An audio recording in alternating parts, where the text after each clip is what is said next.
if we ceased enforcing our financial policy on the rest of the world, then our money would probably collapse very quickly.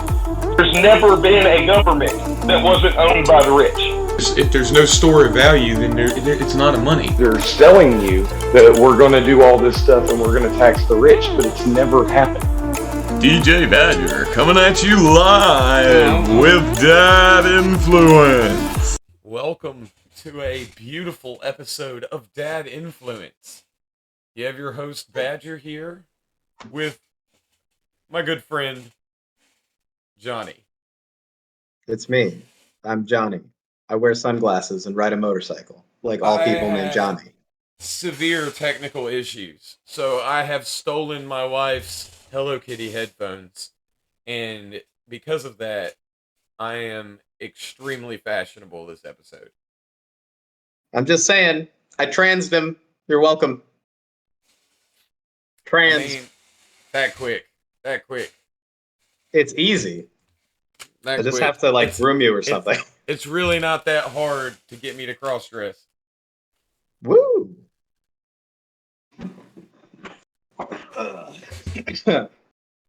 I for Not one even- am incredibly Not even because I'm Danielle. super liberal or not even because I'm super, not even that. I meant to say that it's because I'm super liberal, not even because I'm super loose with my gender or any of that. It's because I don't attach clothes. You know what I mean? I'm not. I don't attach it also, to my personality, if that makes sense. I don't really care.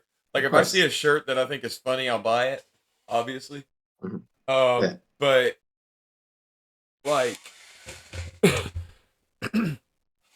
to me, clothes are functional. True. I don't think of them that way. Yeah. And look how pretty you look too. Exactly. See? See? But Kinda cute. my wife, oh my God, she's caught up in what everything looks like. Lord. And it blows my mind for me because it's she'll buy 15 cases for a phone throughout the life of a phone. She stopped doing that recently, but I think it's because I make fun of her for it. Now You know, in Korea, they have now stores. she only buys 3 or 4 per phone. Yeah. She's calmed it way down. You know, in Korea, they have stores that only sell phone cases. Oh, I don't doubt it. That's all they are, and they're everywhere. My wife would be in heaven. I'm just who would buy these? It's My only wife. phone cases. My wife. I don't know. My wife. I feel it's gotta be a fashion thing, like you say, because they're literally that's all it is. They don't even sell phones. But the it's thing just the is, for cases. me, it's I look at it as a functional item, a phone case. Mhm. It's Yeah, same. yeah, when I pick it out, I'm gonna pick the one that I think looks cool, right? But if it was Kind of $5, comes secondary. if it was $1 more for the cool one, I wouldn't get the cool one. Fair enough. Yeah, I might if it was $1 more, but there have been several instances where it's do you want the black one? It's $10 instead of $5, and I'm like, no, I don't. No, I'm good. But my no, wife $1 is more is worth the aesthetic, not $5. No, my wife No is shot. did they put Tamagotchis on them? I will give you $30 more. For this toy from 1997. Because you put a picture on it. Yeah. Oh my god. My wife is the people they are targeting. Yeah. That is Yeah, for sure. she is I've always never understood it. I was is there really people out there? Yeah, apparently there are. I'm married to one. It blows my mind that anyone could make a profit from that, because I'm yeah, Right. it is making sense. It is making sense that yeah, oh well, what if somebody buys more than one? But then I'm what about all the people who only buy one though? Yeah, I feel it's most people have one, maybe two. It's not they're expensive. They're still fucking $15 at that store. It's not Yeah, they're but not it's luxury. not even about that. It's just the fact that it's the same thing with these headphones. These headphones, Mhm. I'm pretty sure when I because I bought them for, I want to say for one Christmas or something. Like Mhm. these guys were like 70, $80. They were like Yeah. Beats by Dre price. They're not horrible headphones. Yeah. Don't get me wrong, they're good headphones, but like Yeah. You got to pay a premium a for that good Hello Kitty 30 status. yeah, a good $30 of it was the pink little plastic bow and the pink case around it. Do you think you could make those? Do you think you have the skill for that? Yeah, from a regular pair of headphones, I'm sure. Dude, that's fucking cool. I wish I could do shit like that. You don't think I could hot glue a pink bow to something and paint something a little bit pink? I think you can do that, dog. I mean, like, make the bow out of plastic or some shit. Make it look good. No, I would just hit up my good buddy Eric, who has the 3D printer. Oh, yeah, true. Forgot about that. 3D printing is so cool. I'm so excited for that. And it'll be really helpful or harmful to intellectual property. Wow, what a transition. So natural. Right, which is the beautiful subject that we decided to talk about today. So I don't think intellectual property is real. I actually used to believe in intellectual property. The reason I got to an anti-intellectual property stance was from really digging into the actual aspect of, and this is actually from both an economic and philosophical sense. I was digging into the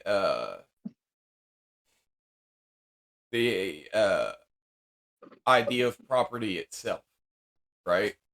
So, first and foremost, we got to think about what property is actually for. The idea of property, it arises out of scarcity, right? So the whole reason why I own something or whatever is the idea that there really isn't enough to go around. So basically, if people own things, then it's a way to get things distributed, rationing, if that makes sense. Mhm. It is the purpose of actually having property in the first place. Whether you are a communist and you believe in communal property, because like that's the thing I've said before. It's like, you know, I fully, I've argued with a million communists, but like what you're doing is you're just not calling a spade a spade. They believe in property. Everyone believes in property. It's just They believe in. Well, It's no, just they about believe in whether or not- personal. Well, Well, they believe no. in personal property, just not private property, right? Well, they still Like, believe my in shirt private is still my property. shirt. It's just. Yeah. Well, like that's kind of my point. Is what that's what you're doing is you're splitting hairs there, right? And you're also at the end of the day, the point is like, what about the factory? Is the factory owned? Yeah, the factory's owned. Okay, then it's property. Because it's owned by the workers. Yeah, but it's still fucking property. It can be collectively I know. owned, and it's still property. It's still owned. Yeah, but just I think it's like fair to be charitable, and like whenever they're speaking about like property, there's like a distinction in their minds between like private property, which is like a house that you own or like a business you own, versus like personal property, where it's like, oh, this is my shirt, that's my guitar.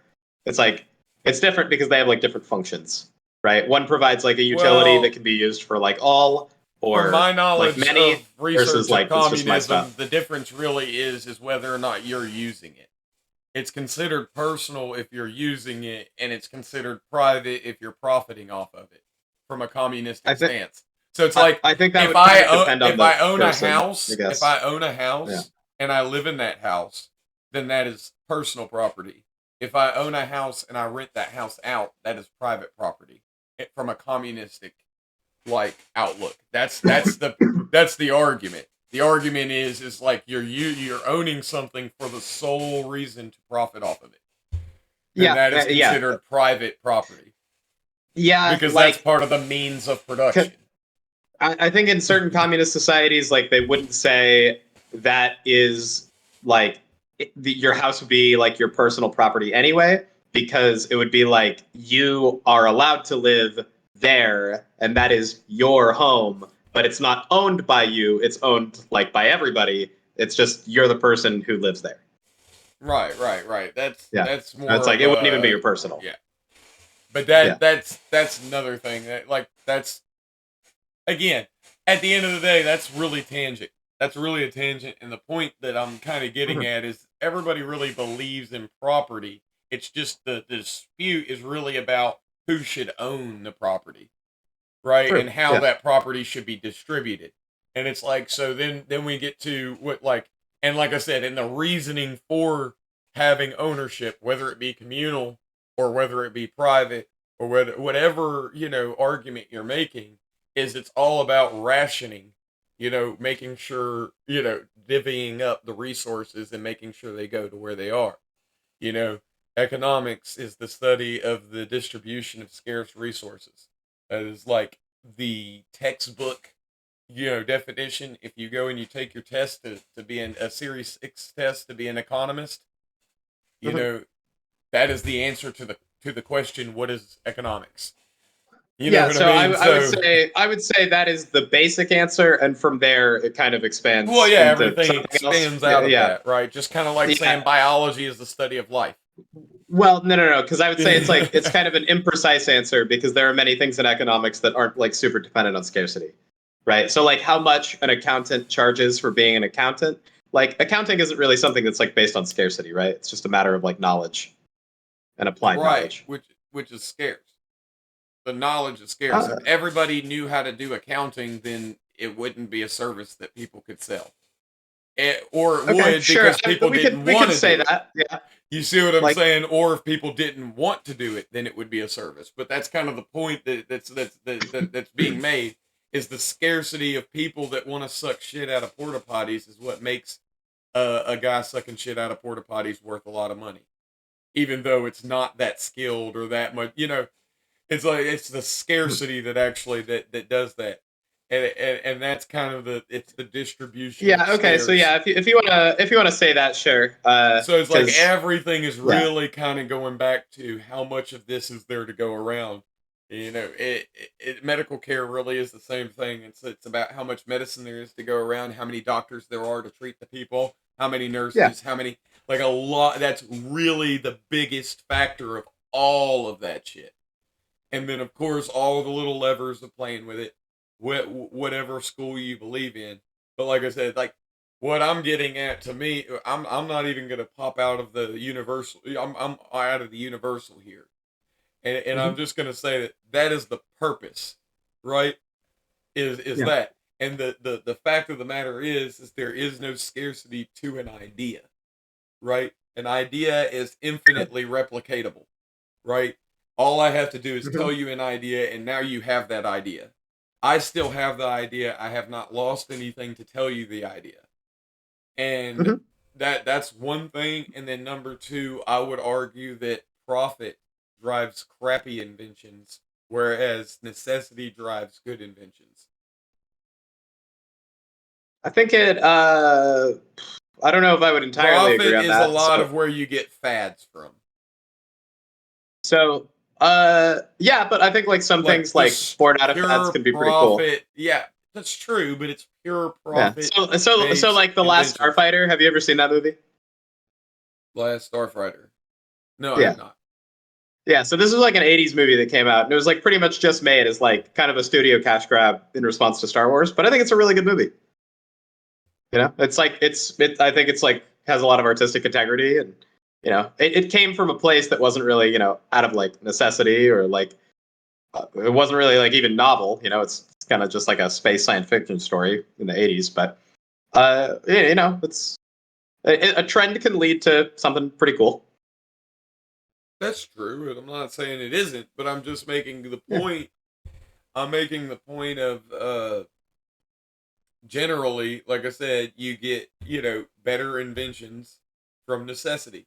And necessity has driven invention, and that's kind of the argument that I would make is that necessity is the mother of invention, is an actual true statement, and the reason I will say that is it doesn't really matter what economic system you look at, there's invention. Yeah. Like it really, like it doesn't matter because it's like because it doesn't really matter what system you live in. People have needs, Yeah. and you know, like the idea of like the historical record, looking at the fact that we're now seeing that Eli Whitney probably didn't invent the cotton gin, the slaves did. And it's like, why would they invent that?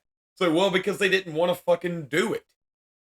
You know what I mean? The person who had to do it was the one that invented it, not the guy that was just paying a guy to beat another guy until he did it. You know what I mean? Like he had no real motivation to do it. Yeah. You know what I'm saying? Sure. And so that's kind of the thing is like really what drives, you know, what drove the need, you know, the horse-drawn plow, the need for a horse-drawn plow was I'm sick of, you know, dragging this plow behind me. You know, what drove the next after that is, hey man, I wish that this horse really can't do the work. And it's not even ethical to push this horse to do the work that I need to get done. You know what I'm saying? So now we have you know machines that are plowing. You know what I mean? And then it's like, okay, well, something's going on with the you know the environment. That's messed up. So now we need to figure out a more efficient and less damaging to the environment machine. You see what I'm saying? It's like a necessity is what drives the new invention. It's like somebody says, "Hey, I see that this is needed," and they go and they make it. You know what I mean? And I think that everybody has been in the situation where they were like, "Hey, man, I really wish they had something like X, Y, and Z." And then like a few months later, you're in the store and you're like, "Oh shit, somebody made it." You know what I mean? And it's like I think that the response that you have then, which is hell yeah and buy the thing, is a better response than oh crap, somebody stole my money.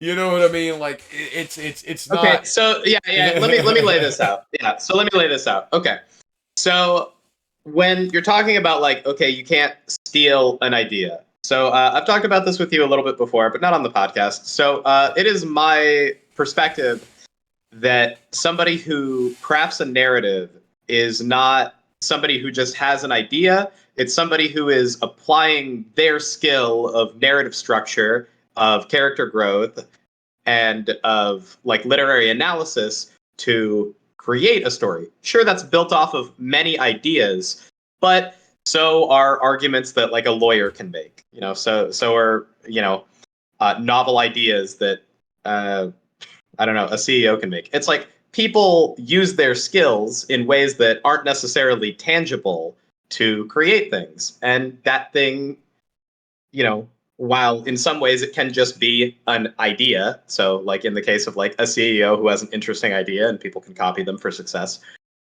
In terms of art, it's like, well, while people can use aspects of my idea, ultimately, like, you know, my narrative is mine. Like that is a thing that I created using hours of my labor and using hours of my skills that, you know, I've spent a lot of time crafting. And for somebody to just, you know, take my story and sell it and claim it as theirs, it's like, I think that's one, incredibly unethical, and two, I don't think it should be legal. Well, let me clarify too my position. I don't think that somebody should be able to take your story and claim it as theirs because that would be fraud. Sure. You see what I'm saying? So that's a different thing than what I'm actually saying. Okay, sure. Tell me more about what you're saying then. So that's first and foremost. Let me ask you. Here's something. Let's ask this question. So AI is a new thing, and AI has been fed a shitload of art from all these different painters, right? And AI is using this to generate paintings. You know, and so these artists are saying that their work was stolen and that was their intellectual property. Would you agree that that would be an example of stolen art? Or if you had if you had ChatGPT read a bunch of your comics and use that to generate different comics, is that stealing your work? So I think it really depends on what the like the complexity of the AI. So like for instance, if the AI, if I tell the AI, okay, draw me a picture of something that's like Mickey Mouse, but it's red and it's taller, and that's the extent of where it goes, where it is literally red Mickey Mouse but taller, I would be like, that's not quite the level that we would say is like inspiration versus just taking somebody's work. Like if I draw Batman but he's red, it's still just Batman. Like I haven't made what I would call like a significant number of changes. It's like I'm they're just saying it talking depends. about. I'm saying specifically Yeah. in this situation, you're talking about like when these people were getting their portraits like made out of the things. That like this is thousands of artists who've drawn portraits of different people, and they've taken it. The AI basically applies that all these different techniques that it's compiled through all those things and draws your face instead. Yeah, no, I don't think that is theft of IP, because I mean that's how people learn. You know, I only know how to. That is exactly what I said. I was like, if that is theft of your intellectual property, then your art is theft. Yeah. So yeah, because I totally agree with that. Like, no, I mean, everyone learns from, yeah. and that's kind of the point that I'm kind of getting at. It's like, I don't think you should be able to pass something off as your own. That's the same reason why I say I also don't have an issue with trademarks. But it's like, if I want to make a phone, right, and I like Apple's chip and Samsung's, fucking phone camera, and this is like, and I think, hey man, I think a lot of people would like a phone like this, and I compile all those parts together, I should be able to sell that phone. You see what I'm saying? But the way that intellectual property works is it's like, no, you're taking all this, that chip is copyrighted by this guy, this camera is copyrighted by this guy, and this is, you know what I mean? And then all those people have to be paid. And that is what I'm trying to get at, is I'm saying, like, I don't think that I should be able to take and build Apple's exact phone, put a fucking Apple on it, and say this is an Apple iPhone, and sell it as if it is. Like, to me, that's fraud. You see what I'm saying? So I'm not entirely sure on like the minutia of that kind of thing. I guess I would have to think about it more. But in terms of like, if we're still talking about like IP, like I have no issue if somebody reads my story and then takes something from that. I mean, like I took aspects of narrative structure from things like Gurren Lagann and Berserk, but keep going. Yeah. So, I learned paneling from Alice in Borderland. Like, there's a lot of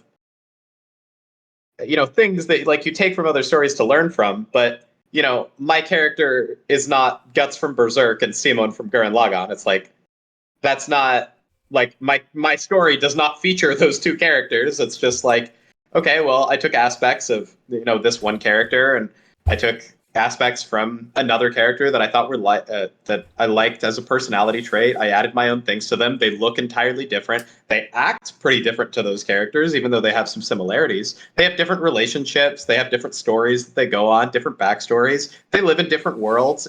There's so much different that it's not quite the same as being like, this is Harry Potter and Superman, and they go off on an adventure in Narnia. It's like I think it's a little different than that. And then even the trademark thing, I think, is a little extra. If you look into, like, Monster has, like, squashed the shit out of a bunch of companies just for using the letter M as their logo.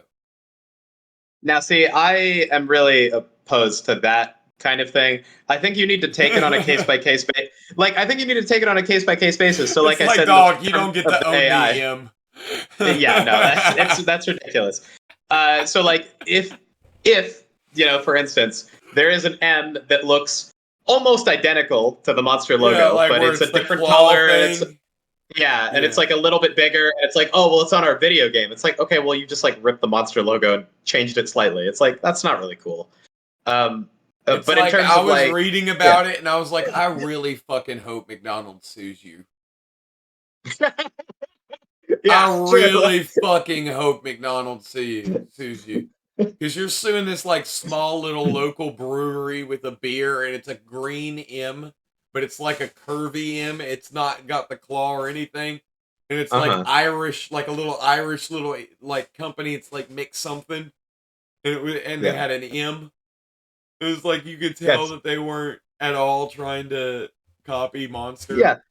Yeah, no, that's like wholesale ridiculous. Like yeah, like this is why it's important to have it built into the law so you can take it to a judge and be like, "Hey, I think this is a little too similar to this thing." It's a case by case basis, but sometimes it's really obvious and doesn't need to be taken to court, and sometimes it's not. Well, I think that society also handles a lot of that stuff pretty well too. I really do. Like, I think we have a natural aversion to, like, you know, people who do shit like that in general. Like, it's like when we It see depends. someone copy somebody, unless we find it humorous or in good fun, you see what I'm saying? Like, we don't really generally respond to that well. And well, that's actually a good point. So I do think that satire and parody need to heavily be protected under the law because you're making significant changes. Like the what is it called? Fair use. So fair use is a defense in court, like the same way like self defense is. So I did do something illegal, but I had a good reason for doing it, right? So fair use is like, okay, well, yeah, I did just copy Star Wars's story beats, but the whole point is to make a criticism of Star Wars in a humorous way, and that's why judges will accept Spaceballs. Right. So yeah, no, I'm totally down for like protections under fair use. Like if you want to parody or satirize my story, that's totally fine. But you are making significant creative changes to my work, so that's a thing. I'm comfortable with that. Right. And that's kind of really where I'm at. It's like, I think that a lot of this shit should be opened up. I think a lot of that shit with the whole same thing with like pharmaceutical drugs and things like that. It's like a lot of that is where a lot of the cost is coming in for healthcare as well. Because you have these guys that have like, why do you like people are over here talking about insulin. It's like insulin is extremely cheap to produce, correct? I don't know. I don't really think I'm like super prepared to have the pharmaceutical discussion in terms of Right. copyright. Well, let me So just I make don't a really point want to touch here. it super hard. Okay, I'm not gonna go deep, but I'll just say Sure. this: insulin is hyper cheap to produce, right? The reason why no one is jumping in the market to try to compete with those people is because they have patents. They have patents on a drug that was originally literally the patent was given away for free because he didn't want anyone to own or monopolize the idea specifically, and it still got monopolized. So that's kind of the issue that I'm getting at. Is like, I think that's fucked. And I think it'll. Yeah, I think I'll just have to like read more up on it and like if research, you look and then into I'll basically the guy, I'll make a determination. Basically, the first guy who made it had to be refrigerated, and then like another guy in America came up with a way to make it without it needing to be refrigerated. And then I think the FDA was like, "Oh, it's dangerous to have this one that needs to be refrigerated because if it's not refrigerated, somebody could get sick." And then of course that got pulled, and so now the only one that's left is the one that's under patent. Mhm. Yeah. Fucky games. Yeah. I don't know. Like, even if somebody wasn't like taking my work though and producing it under their own name, I would still have an issue with them selling it. Kind of like. And then there's also like a lot of the regulatory things that can. There's something called Bactrim, right? What's that? It's a type of antibiotic. Okay. And coincidentally, it actually works in a lot of the same ways as there's another drug. I can't remember the name of it. It was famous too. It's that one that that guy got really famous and went to jail because he bought he bought the patent and like shot the price of it like through the roof. That was Martin Shkreli, and that was insulin Yeah. also. Huh? That was insulin also. That was Martin Shkreli. No, it wasn't insulin. It was another thing. It was some AIDS medication. That was like 5,000. That they were more worried. Yeah, he did insulin too, but it was some AIDS medication. PEP maybe. I don't remember what the name of it was, but Yeah, that I'm not was sure. something, if you look into it, the Bactrim worked as well, but the Bactrim never went through the actual like process. But they had Mhm. proof. They knew that it worked. Actually the company that did tests on that AIDS drug or whatever, they also did Yeah, tests I'm on not sure Bactrim. which. There's a lot of them. But they also did tests on Bactrim and saw that it was similarly effective. But so they knew that as well. So it's like, but Bactrim is extremely cheap, and it's older drug, and so like they went and put this under this use, and Bactrim is under an antibiotic, and so really the only reason you wouldn't get prescribed, you get prescribed the expensive drug rather than the one. You know what I'm saying? Again, more games. Yeah. And so like this is kind of like that's partially a separate issue, but a lot of that is that if you shot a drug up through the roof, and somebody else could just put the pieces together and make another drug and sell it. Yeah, I mean, then- my perspective is like you should just have the government buy up like any patents that people would need medically necessary drugs for, and then be like, okay, we sell them to you guys pretty cheap as a service. Which is what they do in some countries, and I think the United States does that to a certain degree. I mean, the United States does not sell them, but the United States owns the patent, because it's like a public utility drug. Nah, I like it better if we just don't have a patent at all. Okay, I mean, sure enough. But But, basically, what you're saying yeah. is not having a patent, because if the United States Well, owns the yeah, patent, yeah. then Basically, anybody it's can make it. I mean,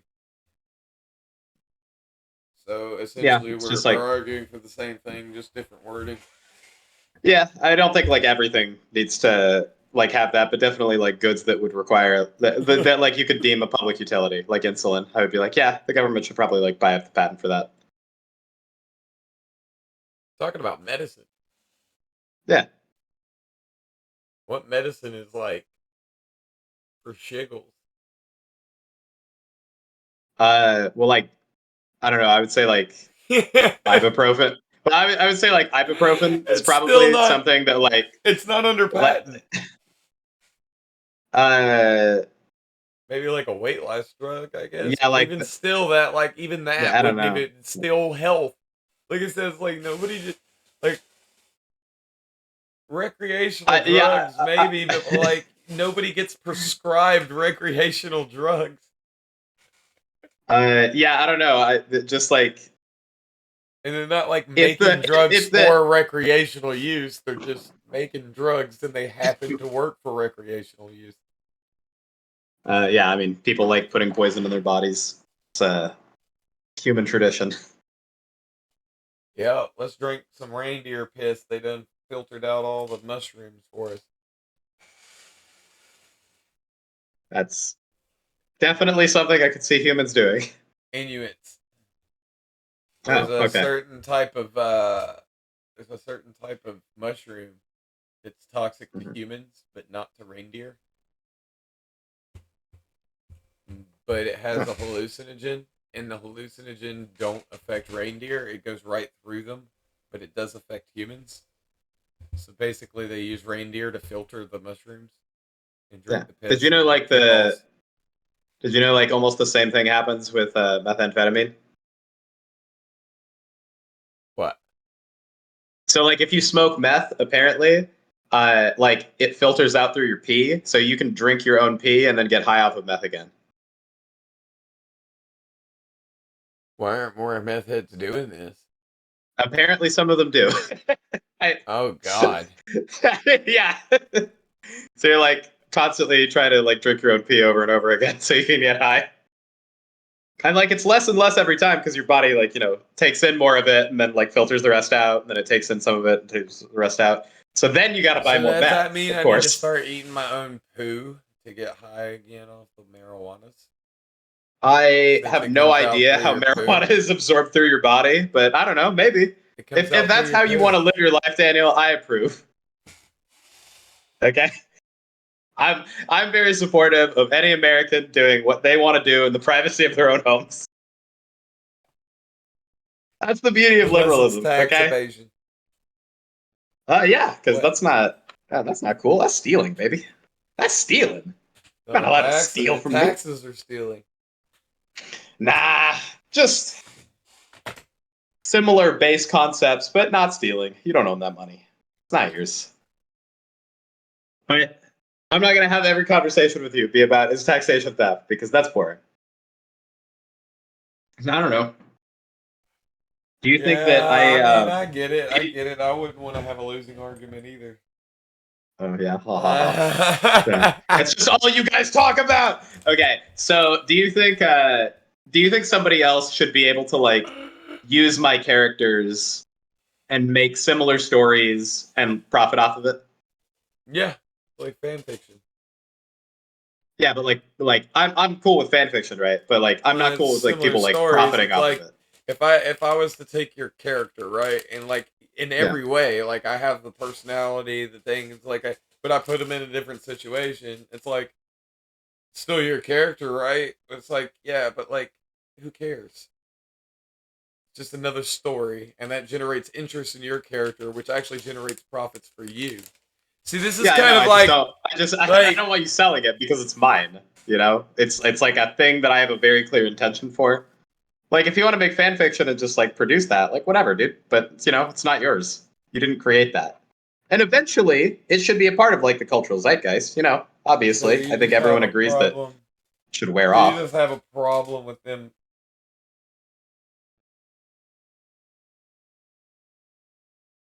Why is it that this is the only property that people think should wear off, and every other property should just be passed down?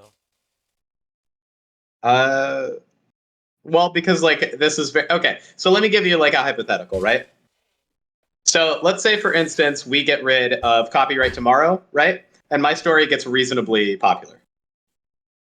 There is no way to stop Sony, Disney, DreamWorks, and whoever wants to make movies off of my already popular property using my story, basically, because they've done it in a new medium, and just make money off of it with me having absolutely no say in it.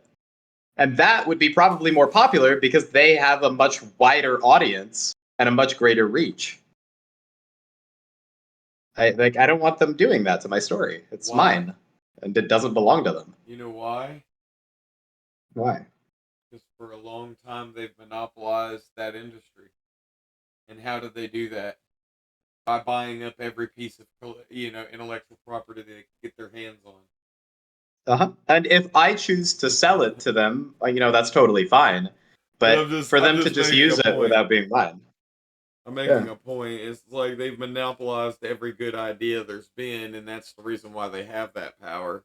And that's kind of the point. Is like my argument is like yeah, that's true, but only as much as they're making good movies, which they're all pretty well known for not doing that anymore. It's like Even it doesn't have to be good; it just has to be popular, right? But the new kid, yeah, true. But I'm just saying the new like kid on the block. I didn't think Black Panther was that good. Netflix but is it's making really their popular. own movies now, right? And they're the new kid on the block, and they're winning all the awards for pretty much everything now. You see what I'm saying? Mm-hmm. And they're a new kid on the block. They were a nobody, and nobody expected them to do exactly what they're doing right now. But they went balls to the wall and because everybody was complaining, movies suck. And and theaters were dying anyway, and they were like, let's see what we can do, and it worked out.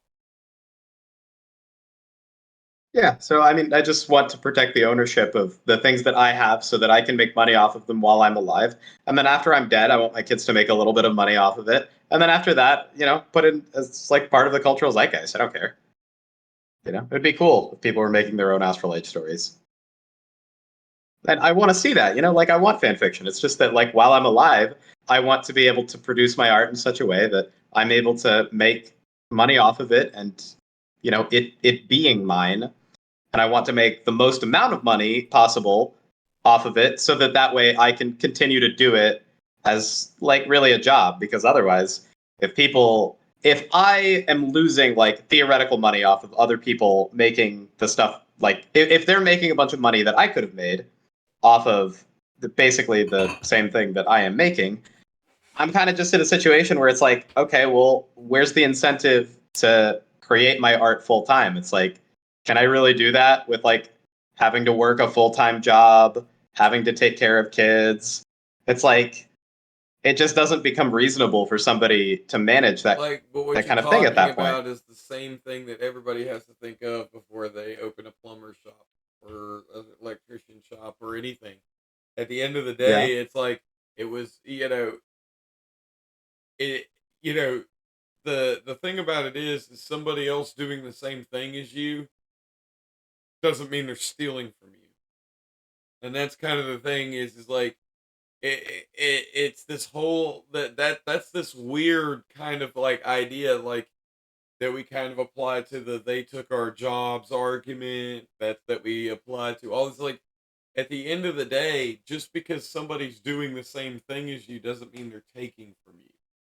Well, they are, You because know, they are using my knowledge of character arcs and story structure right, and but that's just what I'm saying making is it. just because, well, that's not necessarily true. Well, it's like my skill, right? And where did you learn that? From reading someone else's. So if someone reads your comic and gets that from Yeah. yours, it's like it's the same Well, it thing that depends. you've learned. And it's Well, like, no, because I've said that if it's literal plagiarism, that's not what I'm talking about. Like when it's word for word exactly the same thing, and then I'm going to present it as mine. You see what I'm saying? Then I have an issue. Do you think it would be okay if somebody took my entire story, like my story in its entirety, but changed the ending of the first book? I mean, yeah, I mean if they want to. Do you think that would be justifiable? Like that would be a justifiable enough change? Yeah. Because I wholly disagree with that, because they have just taken my story, my characters, and all of where the story leads up to, and all they changed was the ending. It's like, well, I mean, you didn't make any of that except the ending. True. And I'm Like, sure they- everybody like- would recognize that. And I think that in a situation like that, you would also have, obviously, you would have, this is the story by you and that guy. Well, do you really think that's like a fair thing to put? Yeah. It's called a citation. I really don't. Like, I don't think that I could just take most of Star Wars and be like, okay, well, here are the first two movies, and then Return of the Jedi, and then I changed the end of Return of the Jedi a little bit, and so that was written by George Lucas and me. It's like, that's the way. I mean, That's technically, the it's written by both of you, but It's like, the did you truth. do the same? It's It is written by George Lucas and you. I find that I find that I mean, I just find that to be like a heavily reductive and misleading statement, because it seems like you put in more work than you actually did. How? Because How it does it wasn't seem that way? written by them, it was written by me, and then the ending was written by them. True. I mean, should so it be wasn't written by obvious, them. They but shouldn't that's be able to obvious, put it on isn't the. Well, it wouldn't really be obvious until the end. It would be the same story, except the ending is different. Yeah, that's what I'm saying. So it'd be very obvious that they didn't write anything different but the ending. Someone was reading it. Especially someone who is a fan of your characters. They'd just be like, yeah, I'm gonna just skip to this part. Okay, so this is what this guy imagined. I don't know why he did all of this printing for all this extra shit. He could have just wrote this. Yeah, well, I mean, he would have. Well, I mean, he would have. He would have benefited off of the rest of the book, right? Well, I mean, at the end of the day, well, the it's kind of stuff he like did. The stuff he didn't like write. what you're saying. It's like in that case, it's literally what you were kind of getting at with satirical. It's like in that case, I really don't see an issue, but it's also I don't see the reason why he would print all of that anyway. It's like just say, hey, start from page 400 and is like at this, start reading my thing. Well, You know what I mean? I would say that's considerably different because, like, okay, well, for example, there's like the YouTube channel How It Should Have Ended, and what do? Okay, so they basically just rewrite the ending of a story, but what do? It is in the form of a YouTube video. It is voiced by people who are not the original actors. It is entirely drawn in an animation, and it's their own animation style, which is, even if it's an animated film they're parodying, it's it's their animation, right? They have done a significant amount of changes to the to what they are referencing, such that, well, it is theirs clearly. Like, I would say How It Should Have Ended as an intellectual property is totally valid because it's satirical and it's parody, and I mean, I would protect that. Yeah, like if somebody doesn't. I just don't really understand why it would even be necessary for someone to, like I said, to do all that. It just seems like it would be a waste of time, especially because like people will be. They're going to be targeting. They're going to be targeting. People that are interested in stuff that like your stuff. Or they would be targeting people who would be thinking this is the story, and then they would buy the story that they haven't read at the bookstore, and then they would be like, oh, wow, this is cool. And they don't know my original ending because they never read it. They just read what that guy did because it's named the same thing as my thing. And it says written by me, who I have name recognition, presumably, and them. And they don't know who that is. But I mean, it's not like they know too much about the story anyway. They're just reading it. So it would be someone profiting off of my work with the intention to kind of mislead people in what would be a legal sense from, what you're telling me. It would be legally protected to kind of mislead people. Like, do you know what, I forget what there's like some movie studio who they make like really shitty knockoff movies. I'm not arguing that Asylum, anybody should be able to claim something that isn't their idea as their idea. What I'm arguing is they should be able to use an idea that may not have been originally their idea to make something. That is the argument that I am making. Well, you know what I mean? Yeah, and I mean, and it's I agree and with that that's too. kind I of the point that I'm making. If I want to make a Yeah. story about fucking Mickey Mouse, I should be able to do that without getting sued by Disney. That's kind of the argument that I'm making is like any of that's like all of like that's that from a creative process, and that's that from a standpoint of the same thing. It's like I don't get to go around saying I invented some new drug and it be exactly the same formulation as some other drug. But I can make that same formulation and be like, dude, this is the same shit. These motherfuckers are trying to sell it to you for fucking $600 a pill. I can make that shit for $4. Yeah, again, I really don't want to get into the pharmaceutical examples, but I just don't know enough about it. Like, example of don't go back to it because I feel like I'm not well versed in it. I mean, like that's not fair, right? That's not necessarily what I'm not really well versed in that kind of shit either. Storyboard and all of that. I'm just making a point. It's like, but I've written music and I've done stuff like that, and it's like I also understand a lot of this stuff is all very structurally going to be similar It's like everybody's like everything's the same movie, right? Because everything is archetypes. It's like, the stories are written in very similar ways because there's a correct way to write a story. Yeah. Yeah. It's Yeah, I like mean, true. so it's the same thing with music. Music is very similar too in that regard, and because there's a correct way to write music. And the idea that like somebody's copying somebody else's music is like, yeah, because all music is copied. There's something called music theory, and when somebody Yeah. expands upon it and figures out something new, everybody goes, hell yeah, there's something new, and they start fucking around with it.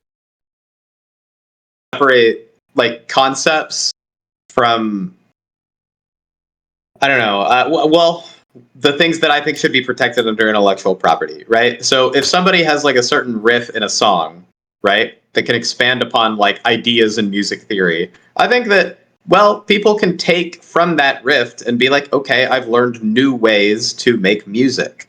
I think a good example is like the drop D tuning on guitars. It's like that was kind of a really novel concept, but I don't think that that in of itself is a creative enough process to be like, well, that needs to be legally protected. It's like drop D tuning on a guitar is like, that's just a different way of doing something. Right. That's kind of Yeah. what I'm getting at. Is it's like, the only way that things can be expanded is by somebody not saying, hey, this is my thing. And the talk box, at first was a thing that a guy was saying, hey, this is my thing. And it took a while before that got released. That's the guitar thing that was basically, I think it was Clapton that came up with it. And, after that, like, nobody could use it for a good minute. Because like I said, like that's the kind of stuff that's just, it's ridiculous, man. Like, to me, it's like you could use it, but you couldn't make anything and sell it with that in it. And it's like that's kind of my thing, is it's like it's a way of doing something. And yeah, like that is considered intellectual property. So, maybe I think we kind of agree to an extent, because I do think there at least needs to be a lot of reform in what we consider an idea that can be protected.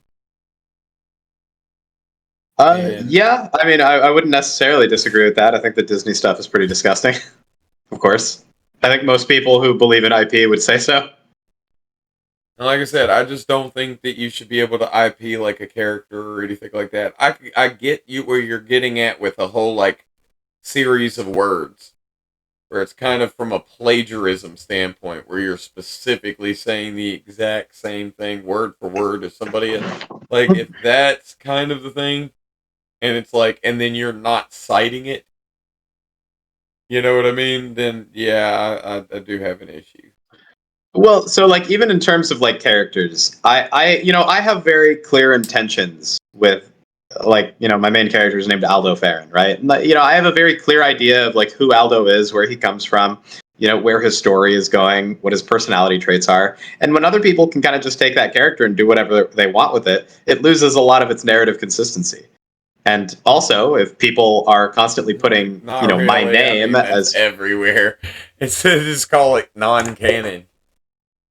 Yeah, I guess, but I do think that it's like, hey, I don't really want you using this character that I took a lot of time to create, and I used my skills to create for the purposes of your story, because, well, my character might fit in your story really well, but, I was the one who spent those hours, like, creating who this person is.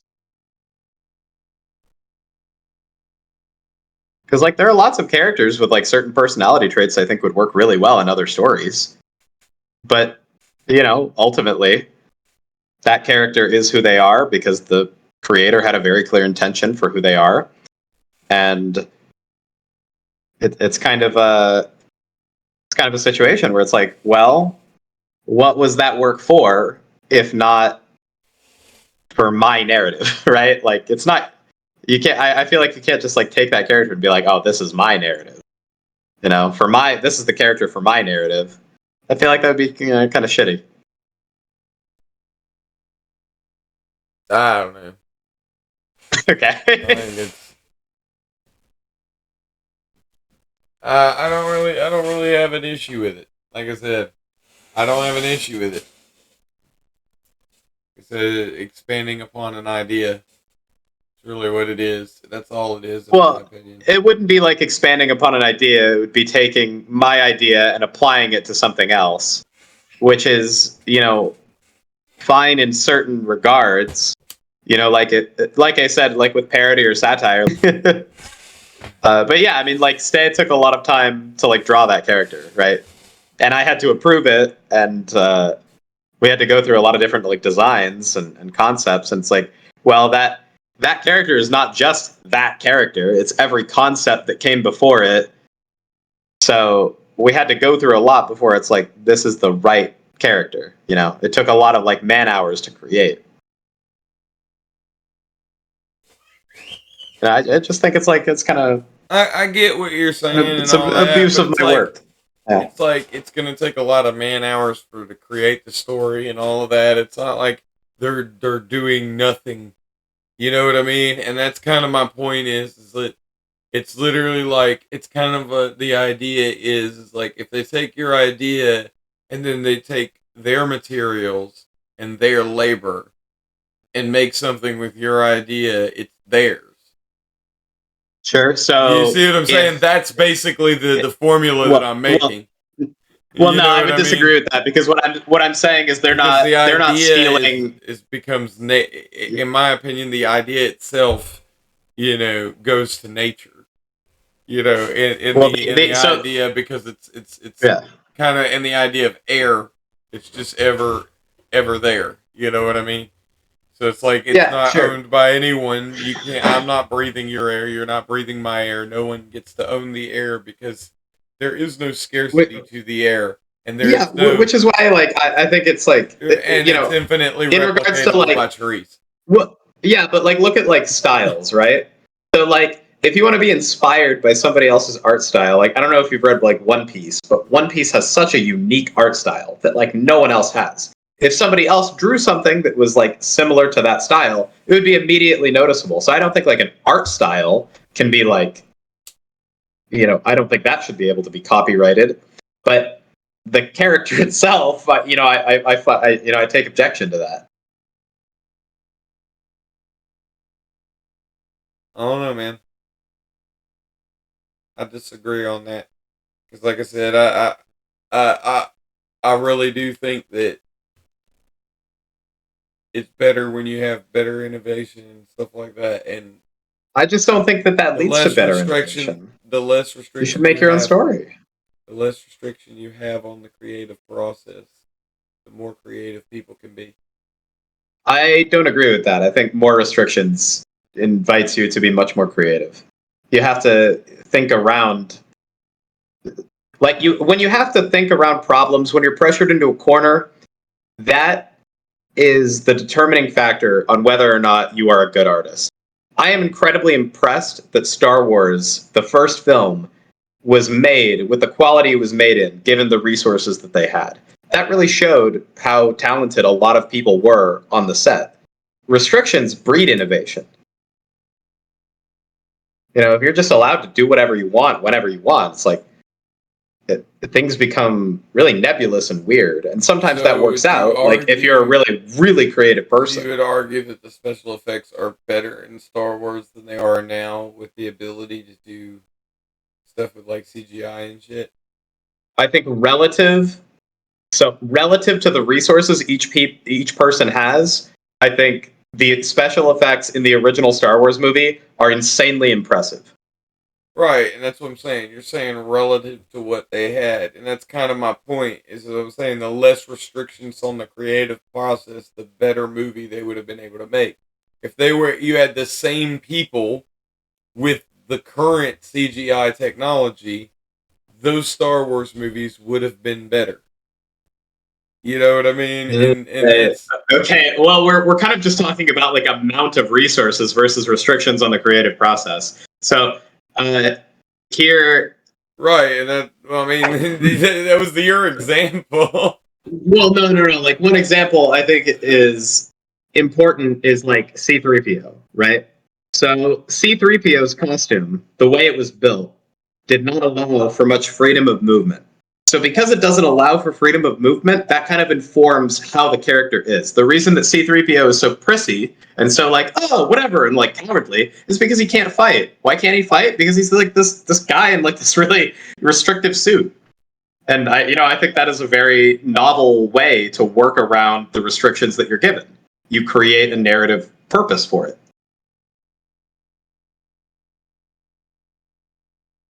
Okay. So basically what you're saying is we could have instead had a badass C3PO just like karate chopping people and shit. And we got cheated Yeah, we totally out could of have. that. We got cheated out of that. And you're saying that's a good thing. I think that it is a good thing, absolutely, because you have to work with the resources that you're given. And sometimes when you're given a limited circumstance, of course you do, but my point is with less restrictions on the creative process, you can do more stuff. Now, it's really dependent. I mean, if you're just able to do whatever, like the it can lead to some. It can lead to good things. It can lead to some bad things. Right. You need that. Yeah, I'm not saying that you don't need imagination too. Obviously, you do. But I'm saying if you can do whatever, it definitely helps because then you can take and do a lot more with that imagination. Well, I don't even think you necessarily agree with that. Well, so I don't think you necessarily agree with that because earlier you said there is a correct way to make stories and there's a correct way to write music, right? Okay. Which is something I would agree with, right? So in terms of narrative structure, do you know what the hero's journey is? Yeah. Yeah. So the hero's journey is something that I think like almost every story should adhere to in some regard because it is such an incredibly efficient way to tell a story. That is a restrictive process that you should put on yourself because it allows you to be more creative with like a restriction you're given. Somebody who is told to write within a prompt can create much more effectively than somebody who's given a blank canvas.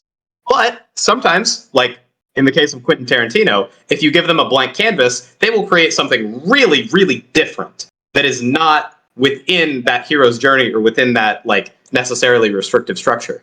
But I mean, those people are really, really rare, and I would not recommend that to almost any creator. Well, what you're kind of getting at there is kind of the thing is like you're talking about natural restrictions, and again, this goes back to another conversation we've kind of gone into a few things. It's like natural restrictions versus imposed. You know what I mean? And it's just kind of like I said, just because natural restrictions, it kind of goes. This is also going into the child development stuff that I've been into. Like, I'm ADHD. Everything's on a string. Everything's connected. But like, if you think about it like from like that standpoint, so it's kind of like the difference between like how a kid perceives smashing their fingers in a desk, right? Mm-hmm. And then thus they're careful to not do it again, right? Yeah. Versus how they see being spanked, and then they're careful not to get caught. You see what I'm saying? So it's kind of like, like there is literally a completely different way that even our brains naturally receive a imposed restriction versus a natural restriction. Kind of what you're going at with music and stuff, like, to me, that's a natural restriction. The reason why there's a right way to have music and a right way to do movies and stuff is because that is what is pleasing to our brains in the way that our brain chemistry works, right? It's like when you're reading that story, it incites certain chemicals and hormones in your body, and it's like Mhm. This just structurally works with the way that our brains think. That is the reason why it works. You know, the symmetry in music, the reason is really what it is. It's just a tonal math problem that your brain is solving. Yeah, sure. Yeah, I would agree with that. And so it's Uh, like I- if you actually understand it from a music theory standpoint. And it's like that's the reason why it has to follow all those rules, is because it has to follow the mathematical formula. Right? Mhm. Just like, you know, physics exists in the world and everything has to follow physics whether it wants to or not. And then, you know, the idea of a natural law.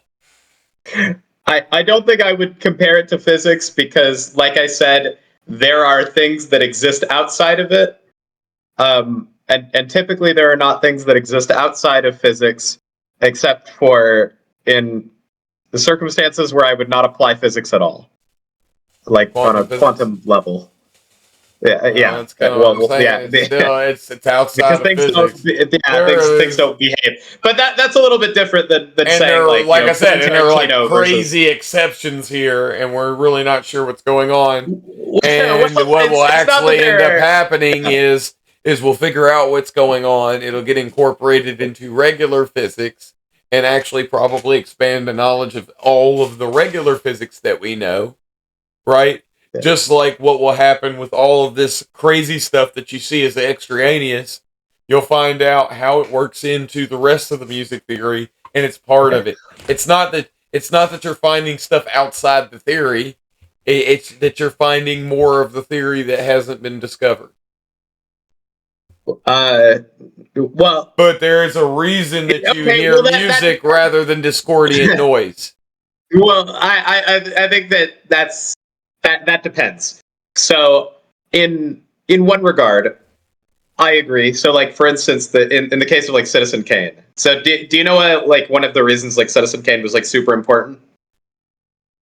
No. Yeah, so like Citizen Kane pretty much invented the idea of like nonlinear storytelling. Like it starts with the ending of the film. Okay. And so like that is something that, yeah, like you could say like adds to film theory. A lot of things about Citizen Kane also added to film theory. But in terms of like what I'm talking about, like with like Coen Brothers movies or Tarantino, it's like they're doing something that is very, very outside the norm, but they are crafting it in such a way that is pleasing to people. That, you know, they could create a scene that would be incredibly uncomfortable in a regular movie, but you know, they make it either funny, enjoyable, or it's still uncomfortable, but just in a way that, you know, is acceptable to you. Well, that's kind of what I'm saying is what whether or not you can describe it, I guarantee you they know what they're doing because they're doing it over and over and over and over and over and over intentionally. Yes. So that's kind of my point is there is a theory there. There is something that is being done. And that's what I'm saying. Whether or not you can put everything to words or whatever, or you know what the words are for what they're doing, it's still part of the theory. It's kind of like I said, it's like, again, it's like the quantum physics. There's a reason we don't call it quantum, we call it quantum physics. Because it's part of physics. Yeah.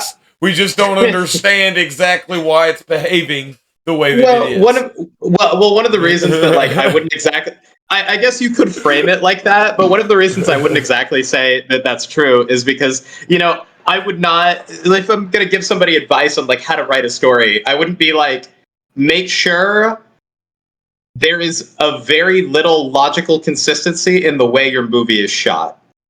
Like that's not something I would ever recommend to anybody, right? But when it comes to like or how the narrative unfolds, not the way that it's shot. Well, so like one thing that Tarantino famously did in Pulp Fiction is the movie takes place like the timeline makes absolutely no sense. Like it is a non-linear storytelling to such an absurd degree that you don't really know what's going on. It's really hard to follow. But people still like it, you know. But I would never tell somebody to do that, right? Like the reason it exists outside of the theory is because it's not recommended. Like you should not do that in a story unless you really, really, really know what you're doing. Like it it is the opposite of the purpose, right? Right.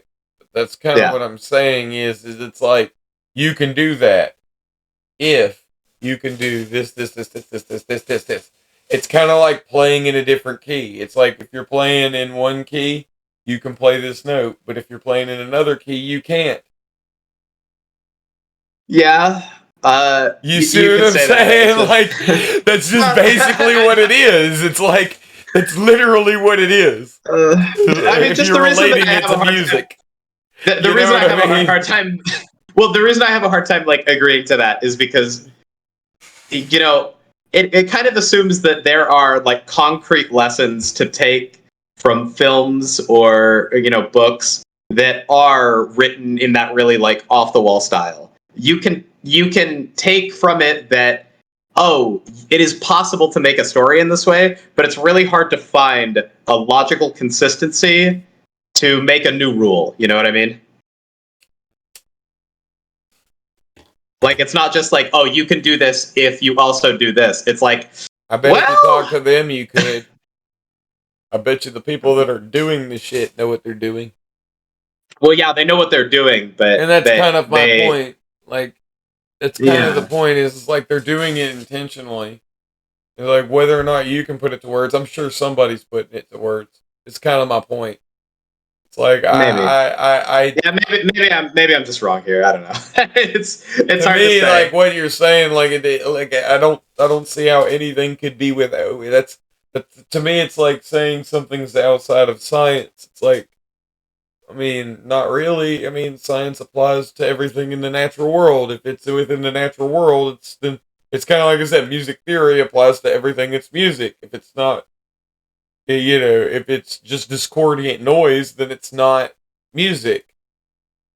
You see what I'm saying? And it's like, if it is music, then it falls under music theory.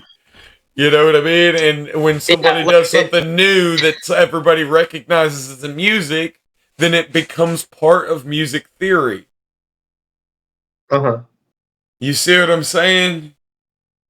And I mean, to be fair, I know it's kind of a self-fulfilling prophecy in that regard, but it is. That is kind of the case. And Yeah, like again, I don't know. Like, I wouldn't die on the hill of like, it's not a formula, and like it's like making a formula out of it would be like excessively difficult, if not impossible. I'm not willing to die on that hill, but I will say like that's generally like what strikes me, because otherwise we would have lessons on like, oh, hey, make it, you could do it like this, or you could do it like this, rather than like, okay, so there's like this, and some people don't do it like that, but like don't really like try to do that, because that's really like high level stuff that you don't want to experiment with that unless you really know what you're doing, because that's the way it's treated rather than like two rules. well, maybe that's stunting. Yeah, things. that's just why like it comes to Maybe me, it and stunts like, things because it's like what if like it really does kind of like to me it's almost like you're kind of like, yeah, if you're really good at this genre you can play it, but it's almost like that when and I know it's not the same as genre because with horror and comedy and things that's more genre with those with yeah, like, okay, sure. So stories. And I think that's a stuff, good example. So like implementing horror into a romantic comedy film is not something I would recommend to like 99% of people, and it could probably be done, but that's just something that I would be like, be really careful with that. It could be a really novel and creative thing that you're doing. Yeah. Listen, there's a movie, and it is called Velocipaster, and it is excellent. Is it about a velociraptor who is a pastor? It's about a guy that goes on like a vision, like spirit quest, Uh-huh. the Holy Land. Sure. And he like touches some magic item. I can't remember what the magic item was. and it gives him the ability to turn into a velociraptor, and so he teams up with this hooker to fight crime and ninjas. That sounds His amazing. Velociraptor powers, and it was like made by like, you know, very very poor like quality. This is this is an exploitation movie, right? Because this sounds exactly like an exploitation movie. We mean like It's like really low quality and incredibly violent and like really weird, and the dialogue is bad. yeah, it's like one of those movies where it's just like intentionally bad, kind of like yeah, like Teeth. you didn't try that hard. Yeah, Like Teeth. Like yeah, the yeah. point is they're trying to make it bad. Yeah. Yeah. or Lamageddon. Yeah, so I would say I would say that's yeah. And Yeah, that's I kind really- of I my really point. like- That's yeah. kind of my point is they figured out a whole nother way. It's like, but that's the method. The method is like, I know how to do it right, and I'm going to intentionally do everything wrong. So this movie is cringe the whole way through. Sure. You see what I'm Yeah. saying? And it's like that which ends up making it right. You see what I'm saying? Well, like I don't know. I would have to agree because like there are some people that like there are some people who are really really capable of making very entertaining bad movies. I don't know if they could make a good movie. Like, do you know who Neil Breen is? No. He makes like fucking horrible movies. They're amazing. I recommend literally all of Neil Breen's movies to you right now. But I don't think Neil Breen's capable of making a good movie. I really like after you watch this, you should watch the trailer for Fateful Findings. It's amazing. Holy shit, dude! He gets in a car accident, right? And he gets out of the hospital, and he has this cast all over his like face, and it doesn't look like a cast. I don't know what it looks. It looks like there's a diaper on his face or something, and he's bleeding. And he gets in the shower, and there's like blood all over him, like more blood that I think is in the human body. And then like his wife comes into the shower with him, and they start having sex. It's like he has this weird diaper thing on his face, and he's bleeding everywhere. It's like supposed to be hot or something. It is one of the best films I've ever seen in my entire life. Highly recommend. Holy shit, it's so funny. I have to check that out because I like It's so horrible good. movies. I like movies It's that so are horrible just to be horrible. Yeah, no, he thinks they're good, but they're not good. But watch them.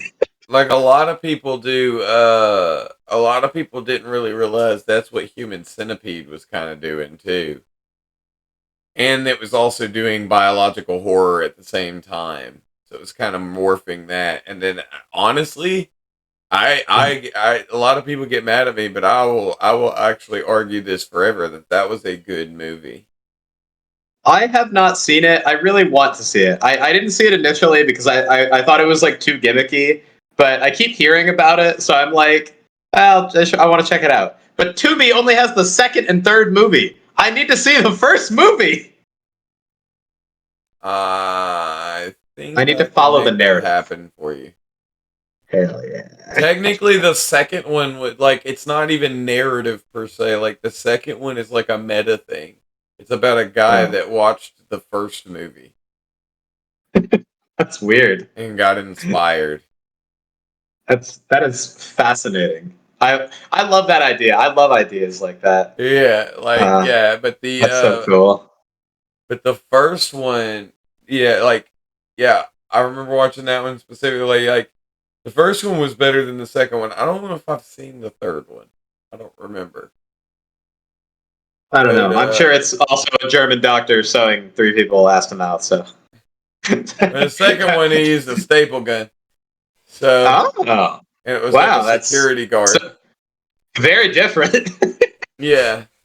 It was like a security guard inspired by the movie. He did it on, like random people. And yeah, that was, yeah, but like the point is it was a biological horror film. And this is kind of the hill I die on with that I say it's a good movie. It's like, it's a biological horror movie and everyone was mad that it was gross as fuck. I'm like, dog. But it's like that's the intention. Yeah. The point. Yeah. Yeah, like that's definitely like really annoying when people like kind of don't really see the purpose of the film. Yeah. Like, so I didn't see this movie either, but you know, I don't know anyone who did. But do you know about like the whole cuties thing? No, I didn't see the movie, but I So heard about one people thing, freaking out about it. yeah. So like everybody like freaks out about this, and everybody's like, "Oh my god, this is like a pedophile movie." But this movie was written by like a French woman to show how like preteen girls are like heavily sexualized, and like their lives are on Instagram. They're constantly trying to look hot, even though they're like 12. And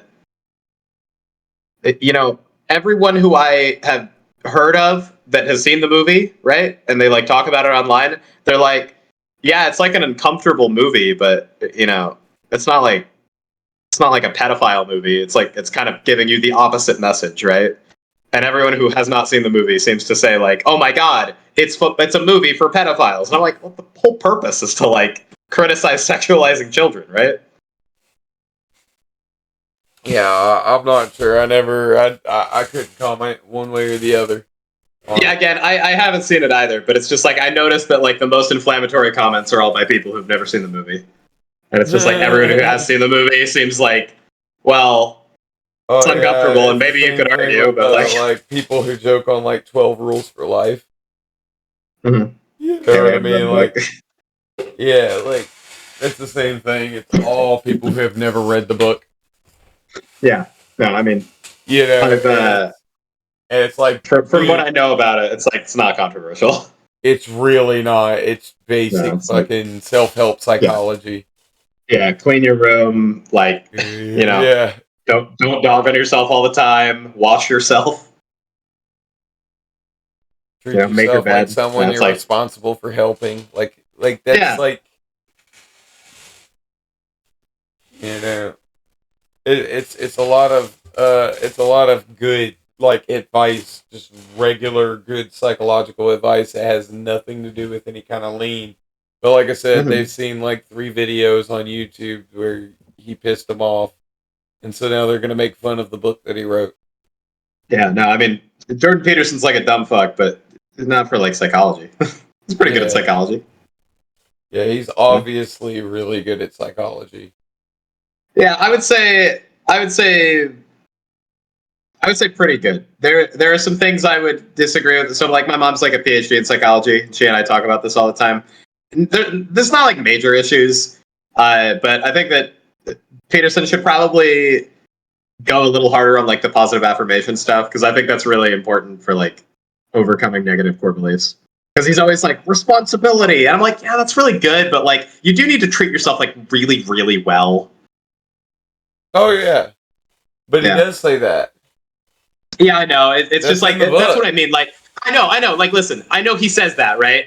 I know, and I've heard him talk. I just wish he would go a little harder on the positive affirmation stuff, because I know it's like really cringe to like look at yourself in the mirror and say like you're good and you have value, but it's like, you know, I think that that's like really, really important when you're like really low in life, you know.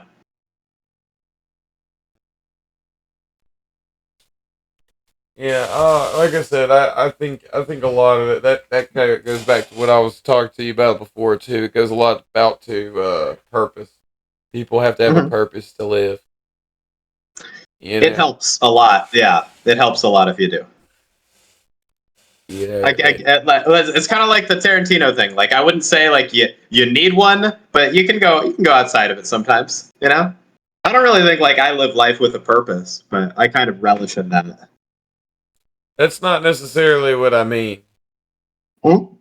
I'm Tell not me. necessarily meaning like that. It's like a reason to get up every morning and do things. It's like, you know, the purpose could literally be to get home and, you know, do your hobby and be happy. You see what I'm saying? But like, if you feel like you're just waking up and you know, there's no real, Yeah, and you're not if you're not enjoying anything about your life, you probably need some more. But I think it's really good for people to like feel like they do have purpose. You know, and I that's would kind of say what like I mean. yeah, That's kind of what I mean. Mhm. It's like, what motivates you to get up and do the things you need to do when you really, really, really don't want to? It's like, that's really what I'm talking about. That's your purpose. Like for Yeah. me, it's of course my family. Like, you know, Yeah. if I get up and I'm not feeling it, you know, it doesn't matter. I still got to take care of them. No, I totally Yeah. understand. But yeah, I mean, like, it's important to have like those responsibilities and acknowledge them. But even I would recommend to people, you know, like it's important to like really feel like your life has purpose. You know, not everybody. You know. Yeah, I mean, Yeah, like you said, like as long as like it's like you said, where you're not like if you're enjoying your life. Whatever. right, get a fucking plant to water, a Mhm. dog, a cat, or whatever. You know, I know you're against that shit, but Yeah, know- I mean, obviously, but sure, yeah, get a plant. Why not? Flowers. you get my point. You know, something that needs you to take care of it. Yeah. I would say, I think, listen, maybe this is like a hot take among some people, but I think it is really, really important for people's development if you have to take care of another human at some point in your life.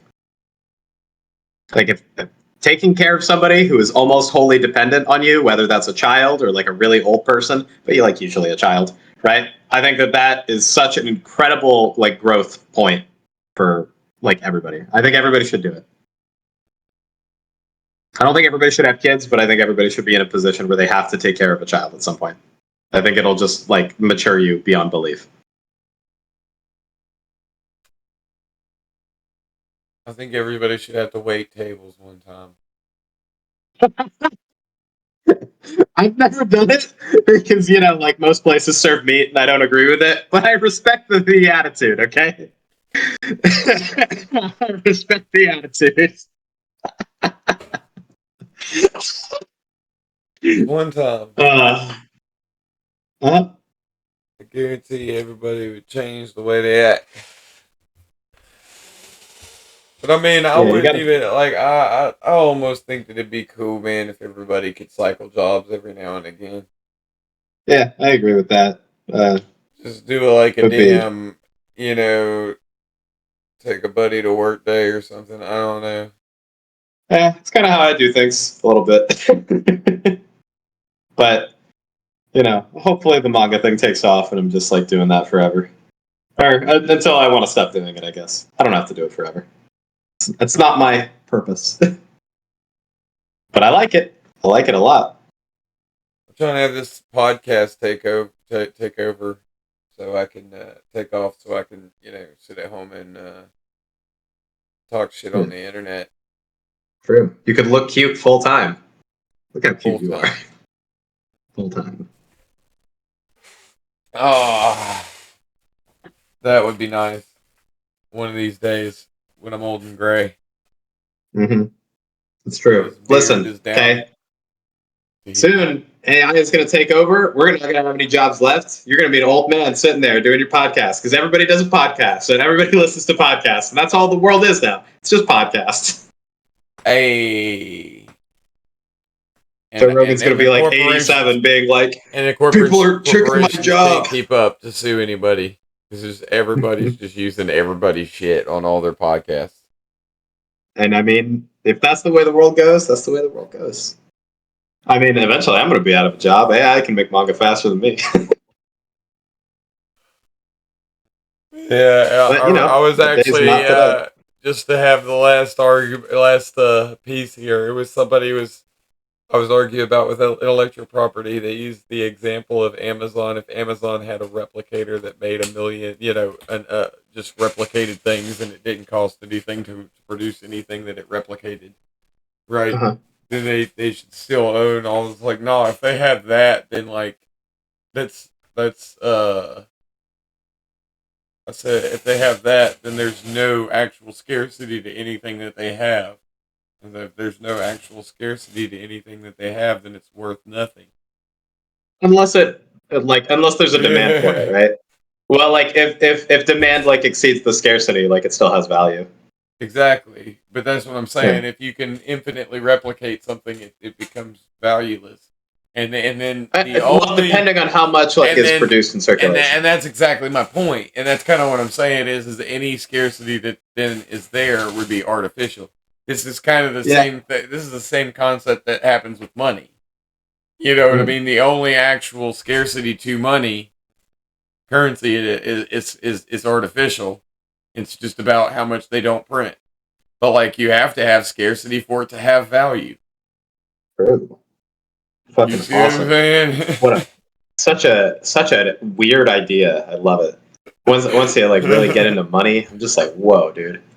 I also, if Amazon ever made that thing, I think I'm just like, listen, I'm a big capitalist guy, but if you make something like that, I'm just gonna be like, yeah, I'm okay with the government stealing that and everybody getting free food. That would be pretty cool. That would be pretty cool. Okay, maybe no intellectual property. Hey, listen, if I have to trade IP for never having to like actually work for resources ever again, oh, infinite homes? Infinite food? I love Star Trek Future. That's what I'm saying. I was like, if you have something like that and you hoard it, you're literally like, at that point, you're just a dick. Like you're just like worst, you are the worst person who's ever existed. Actually, like at that point, you're just a dick. If you you have the capacity to create actual utopian Star Trek future, and you're like, nah, I want to sell more shit. Like you're like the worst person who has ever existed. That's kind of the point I'm making. Is like in that thing, it's like that's kind of what you are. You're the replicator, and it's like you're basically saying, hey, nobody can use this infinite supply of idea here to make things. It's not infinite. It requires my time. It requires my time. It takes a lot of time. Took me like 7 years to write this story, man. That's not what I'm saying. Holy shit. But I wrote some of it at work. Like if the kids were doing tests. Oh, technically, then the school owns it, because if you're working at some place and while you're on the clock, I don't know, some places depends on where you work. Yeah, it does depend on where you work. And I don't really think that would apply to them. Another way that they fucking like really seize and monopolize shit using the IP. Sometimes that shit's good, and sometimes that shit is really bad. That's another big thing that we didn't really get into, but maybe we'll get into another podcast. Is the fact that I would love that. is heavily used to monopolize whole sectors of industries. Yeah, I'm a big fan of this subject because it's something that I care about, and I cared about it a lot less before I had one, but I still did have this opinion before I had one. It's just now it's more relevant to me.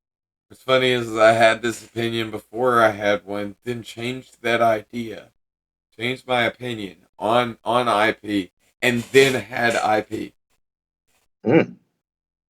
Yeah, I mean, it's like I haven't copyrighted any of this stuff. The only thing is technically like all the logo stuff is all trademarked. But like I said, to me, that's like a signature. That's a little different. Like again, this is a stamp saying I did this. It's a different song and dance. True. That is a little bit different than copyright, but trademark doesn't actually apply to anything except if I make my studio, then I will have to trademark something. But if I don't make it into an actual studio, it's all just copyright. That's what my lawyer tells me. Yeah, trademark is just for like stamps and shit. Like I said, it's the same as like brand. Back in the day when we used to brand cattle or, things like that. It's like it's just saying, hey, this is me. Yeah. So pretty much just like, I have to, I can't trademark, because they're like different like legal terms, but essentially everything I do would be under copyright, nothing would be under trademark. Right, because you're doing everything under your name. Yeah. But if you had a pseudonym, you might trademark the pseudonym. Yeah, that's true. That's, it's been a while since I had this conversation. Yeah, been a while since I had my conversation with David Jones, my lawyer, but he's a smart guy who I think I annoyed him with my text messages. But I had to get the contract done. What is it with lawyers and that? It's like, dog, I am paying you a shitload of money. Quit acting like I'm bothering you. Yeah. Listen, I'm just saying, man. I had to get that contract done on a Friday, and it did not get done until the following Friday. And I'm like, bruh, I'm sorry I'm buzzing your phone, but this shit's got to get made. My manga would all have been done 1 week faster if not for that. Okay. And that's exactly the kind of stuff I'm saying, man. You should just be able to release your shit out into the wilderness. No, this was a contract thing with my artist. It was pretty important. Now, Had nothing to do with copyright. Too. Now, that's another thing too. You're over here. That was something that you brought up before. You were like, "What about with an artist?" I'm gonna just pop that in real quick. Like, you come up with a story and you have to hand it over to the artist. The artist has to draw the thing, and it's like that's how you would handle that, a contract. Like an NDA, you would say, "Hey, look, you can't fucking say anything about this. You can't do anything with this. You can't do anything. You want you to sign this contract." And if you sign this contract, it also you get paid this much to do, This is the term. No, yeah. That could be in the terms of a contract. Like I don't. Think she's under NDA. Like she is the only person in the whole world besides my mom who knows like the entire story. Right. Which is pretty cool. Yeah. Right, and that's apparently it doesn't have to be a separate contract. It's part of the same thing. There's a little NDA clause. I'm like, oh. Yeah, and that's my lawyer's so cool. That's kind of my point. Is like you could literally put a clause in the contract and handle all of that. So just as a side note to something that you brought up, I was like that's really kind of a real, like you're talking about a specific person that you developed. Like one person you could handle that with an NDA and everything. What are you referencing? Well, I mean, I think me and you had talked about it before, but you had said, what if you come up with your comic and then you give it to the illustrator, they draw it, and then they just start selling your comic and say, fuck you. No. I was saying, what if somebody stole my manuscript and gave it to a different artist? Like that like I was saying that like it took me a while to make that manuscript. It was my skills, and like I as a writer have like a certain number of skills that I apply to that manuscript. Your property, they would steal your manuscript. They'll be stealing your property. Yeah, but they could just like copy and paste it, right? Like they could just like hack my email, copy, paste it, and then be like, "Oh, there, somebody else draw this." Then you breached and trespassed your privacy. Paste, true. But I don't know. Like they could just like. But yeah, like. Yeah, you see what I'm saying? It's like if there was no force to obtain it, and then but like there was the no reason issue. I said that is because you were like, it's ideas, and I was like, okay, but like the manuscript that I produce is just ideas on some level, but like ultimately that took a lot of time to produce. If somebody takes that and gives it to another artist, it's like I consider that stealing. Well, like I said, I believe you have a right to the secrets you want to keep. I don't believe anybody has a right to come in, break into your shit, and take your stuff. Like I said, that's not what I'm arguing. And then them be going, oh, well, it's an idea. I was just looking at ideas. Like, no, you literally broke into his computer and breached his privacy. You see what I'm saying? That's a different game. You know what I mean? And that's something completely different. I don't think that's okay. Obviously, I'm against the CIA. Anyway. Yeah, sure. But like I don't think that's okay. That's not at all what I'm kind of saying. I'm more saying that like if there was no force used to obtain it, then there was no force used to obtain it. And it's like, in the example of again in the example of, yours, it's like if somebody bought, a copy of your stuff and then loved what you did and loved one of your characters and wanted to make a, story about one of your characters, I don't think there should be any issue with that. Just like I don't think if somebody were to buy a pill from one of these manufacturers and then do the work to reverse engineer it, then source all the materials, make the pill, and then sell it, I just don't understand why they have to make money off. You know, because like it's mine. Like I created it and I put the work in to do there's that. a whole It's lot like of labor involved into creating their story as well. yeah, but they're creating like if they want to create their story, that's fine. And But just like you profited use off a of different the but idea similar already. character. You profited off the selling of the idea to that person anyway. If you think about it, but they're also profiting off of my idea. They just implemented correct. it in their idea, which I Correct. have a problem with because it's like that's not their property. I don't think it's your property either. I know, but it's like it's the whole idea of like intellectual That's property. It's like that's basically the argument that I'm making is that I don't think it's anyone's property. Well, no, I get that. That's what you think. It's just I wouldn't agree with that because it's like, well, I mean, why can't they just make their own story? They are. Well, no, but they're using my character, and they don't have to use my character. They don't have to. They could use a similar character, right? Like again, like I said, Aldo is a little bit similar in some ways to a character from Gurren Lagann, but I didn't make that character. I made a different character, and I had restrictions, right? Because I couldn't just use, Simon from Gurren Lagann. I had restrictions put on me that made me think creatively and outside the box, and take things from a lot of different ideas. You're saying without those restrictions, you would have just used that same character, or would you have created? I might have, Well, we're like imagining a hypothetical where like we live in a vastly different world, but like maybe, right? I don't know. I think you would have wanted to have a little bit, make it your own.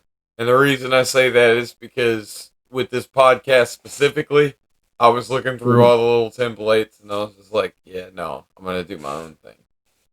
Well, if I make a story about like Frankenstein, it doesn't feel like any less my own because it's within the cultural zeitgeist. So if theoretically everything was part of the cultural zeitgeist and intellectual property didn't exist, I might have just made the story about Simon because, I mean, I'm imagining a society that's way different from ours, right? And just applying the Frankenstein idea. Right. Yeah, so I mean, it's possible. Like, it doesn't make it any less mine just because the main character is like Frankenstein. Right, and that's kind of what I'm getting at. It's just because, I made a story about Harry Potter, a wizard. It's different than the Harry Potter that J.K. Rowling made. I don't really think... Yeah, no, I just think... Yeah, I know what you're saying, and I agree with that at some point, right? I want my story to be novel at some point. And I don't think there's an issue with me selling that story if people want to buy it. Yeah, again, and I agree with you. Just someday, just not now, right? Yeah, I don't know, man. Yeah, I just think there's some amount of time where it's like that should be mine. A time limit for ownership. Well, why not? It's like I'm there are lots of things that have time limits for ownership. I can buy a house for or well, no, that's a bad example. What's a good example of this? There's lots of things that you buy for a limited amount of time. Yeah, but you're not actually buying anything. You're saying, I thought of this idea, so I own it for this amount of time. Because I think it's an efficient way to handle a different. We'll leave it here. We'll do another part 2 because, like I said, we're getting kind of late. Yeah, but, sure, no problem. Something for you to look into, and we can come back to it. If you actually look into what the origin of copywriting and trademarking and IP and all of that, it was actually grants given by kings to certain sectors, to certain lords. And it was a way to keep them wealthy, to make sure that the nobles were never poor. So, in general, I try not to focus on like the origins of any particular word or concept because I think it gets like really muddy. Yeah. Think about it like this: like the whole purpose of this idea is to literally grant a monopoly. Yeah. So, in some ways, I agree with that. It's just I think that it's a very efficient way to get around a complicated problem. Because you're right, ultimately, it's really hard to just say, like, this is my idea, so I own it. But also, in the world we live in, you kind of have to do that if, people want to do that as a living. And I do want to do it as a living. So I think that I should own it, and it should just be mine for a certain amount of time. And then, you know, after I'm dead and after my kids are dead, you know, go nuts. Yeah, I just Everybody's don't think now. that you. I don't think that you would be, restricted from doing it for a living because of that. I really don't. I do think it would make it a lot more difficult, especially for smaller creators, because I think that people with way more resources than me, and maybe people who are even more talented than me, could just take my story and make it way more popular than I could ever have it. And people do this like Right, today which would in make terms of everybody plagiarism. happier except you. Yeah, it would really that'd be bad. Because it's mine. Like, they didn't do that work.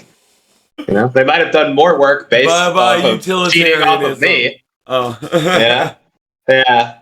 That's where utilitarianism kind of stops. each I don't want to according give to away their- my kidneys.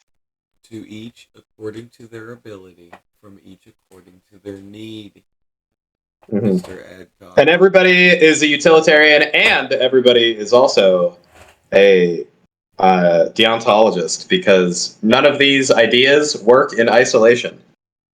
In my ability, or in my belief, I don't like utilitarianism, but I feel like utilitarianism is a good default when you don't have a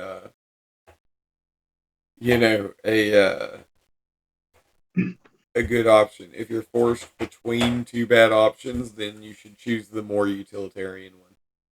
Yeah, I mean, the reason why I say like everybody's a deontologist and everybody's a utilitarian is because ultimately, if there was one person who was sick and going to give an infection to everybody on the entire world that would kill all of humanity, I think killing that person would be fine. So deontology doesn't really work.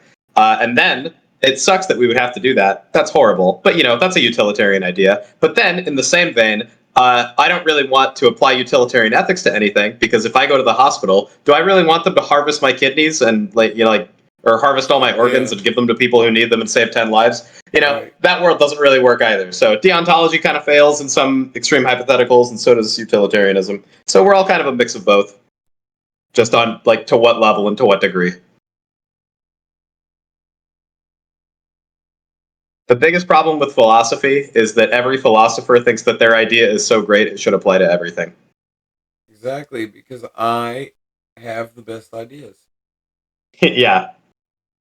They go way too far with it. I mean, I think Immanuel Kant had a fucking great idea when he was like, yeah, like, we should have rules-based ethics. It just makes sense. People should live with logical consistency. And I'm like, yeah. And then he's like, yeah, so like, lying is bad. So if a serial killer came to my house and said, I'm looking for your friend, it would be wrong to lie to that person, even if the outcomes are worse. And then I'm just like, why would you commit to that position, Immanuel Kant? I would Like, holy say fucking shit. I actually do agree that it's wrong to lie to the guy, but I mean, it's not wrong to just not tell him. Well, that's a lie of omission, which is also wrong. No, I wouldn't say it's a lie of Blow my omission. brains out.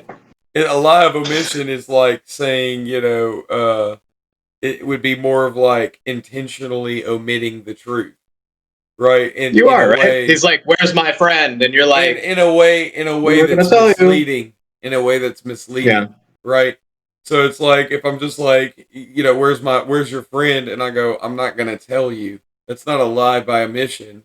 That's me telling you the truth. I'm not going. Yeah, I know, to tell but you. like, this hypothetical could be extended to like some other regard where you're like forced to tell the truth or not. It's like, oh well, then you have to tell the truth. You know, like the rules just don't work at a point. You know, you can't be that stringent with an ethical system. You have to make exceptions, but where you make them are important.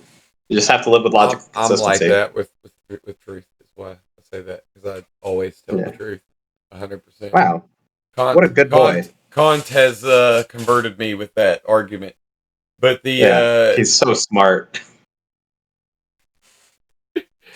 But like I It is said, your imperative. I just don't think that it's an imperative that you actually have to tell the guy that. And then there's also like the argument that the better example in my opinion would be the dinner. Your friend makes a dinner and it tastes like crap. you tell him that his food doesn't taste good, and the reason why is so the next time you come over, he doesn't make the same thing. You Yeah. know what I mean? It's beneficial No, to I mean, everyone, there's- so you well, don't so- avoid so- his home because you don't want to eat the thing that he's gonna make. If you tell him it was good, he's gonna go, "Hey, there's that thing that John likes. I'm gonna make it when he comes over." Yeah. There's definitely like, like deontology is important. Like you need rules, right? But you also you have to like create a structure by which those rules exist, and you need to also make exceptions for those rules in extreme circumstances.